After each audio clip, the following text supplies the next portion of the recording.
Hello friends, അപ്പോൾ നമുക്കിന്നൊരു cinema തിയേറ്ററിൽ പോയി കണ്ടാലോ? മഞ്ഞുമൽ ബോയ്സ് കാണാൻ പോകും അല്ലേ? കുറേ നാളായി തിയേറ്ററിൽ പോയിട്ട്, കുറേ വർഷങ്ങളായി. കുട്ടികൾ ശേഷം അങ്ങനെ തിയേറ്ററിൽ പോകാറേ ഇല്ല. കുട്ടികൾ വഴക്കുണ്ടാക്കിയാൽ എടുത്ത് ടിക്കറ്റിൻ്റെ കാശ് വെറുതെ ആവില്ലേ എന്ന് വിചാരിച്ച് ഞങ്ങളങ്ങനെ റിസ്ക് എടുക്കാറില്ല. അപ്പോൾ മഞ്ഞുമൽ ബോയ്സ് തിയേറ്ററിൽ പോയി തന്നെ കാണണമെന്ന് ഞാൻ വാശി പിടിച്ചിട്ട് അപ്പോൾ ഇന്ന് കൊണ്ടുപോകാമെന്ന് പറഞ്ഞിട്ട് വിനിശേട്ടൻ കൊണ്ടുപോയിട്ടുണ്ട്. ആടുജീവിതം കൊണ്ട് കാണിക്കാമെന്നായിരുന്നു പറഞ്ഞിരുന്നത് കേട്ടോ. അപ്പോൾ എന്തായാലും മഞ്ഞുമൽ ബോയ്സ് കാണാം.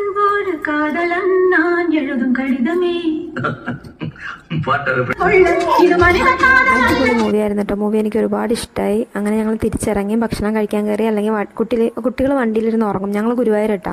വീട്ടിലെത്തുമ്പോഴത്തേക്കും കുട്ടികൾ ഉറങ്ങും. അപ്പോൾ അതിന് മുന്നേ ഭക്ഷണം കൊടുക്കാമെന്ന് പറഞ്ഞിട്ട് ഞങ്ങൾ കയറി. അതുപോലെ വെജ് ബിരിയാണി മതി എന്ന് പറഞ്ഞിട്ട് ഞങ്ങൾ എല്ലാവരും അത് തന്നെയാണ് കഴിച്ചത്. അങ്ങനെ തിരിച്ചിറങ്ങി. അപ്പോൾ ഗുരുവായൂരമ്പലത്തിൽ ഉത്സവം തുടങ്ങി കേട്ടോ. അപ്പോൾ വഴിയിലൊക്കെ ഇതുണ്ടാവും. നല്ല ഭക്തി ഗാനങ്ങളൊക്കെ ആയിട്ട് ഭയങ്കര ഭക്തി സാന്ദ്രമായിരിക്കും. കൃഷ്ണൻ്റെ പാട്ടുകളൊക്കെ ആയിട്ട്. അത് ഞാൻ വീഡിയോ എടുത്തില്ല. ഞാനതൊക്കെ കണ്ടിട്ട് ലയിച്ച് നിൽക്കുകയായിരുന്നു. പിന്നെയാണ് ഓർത്ത് അയ്യോ വീഡിയോ എടുക്കണ്ടല്ലോ എന്ന്. അങ്ങനെയാണ് ഞാൻ പിന്നെ വീഡിയോ എടുത്തത്. അപ്പോൾ ഇന്നത്തെ വീഡിയോ ഇത്രയേ ഉള്ളൂ. എല്ലാവരും എൻ്റെ വീഡിയോ കണ്ട് സപ്പോർട്ട് ചെയ്യുക, സബ്സ്ക്രൈബ്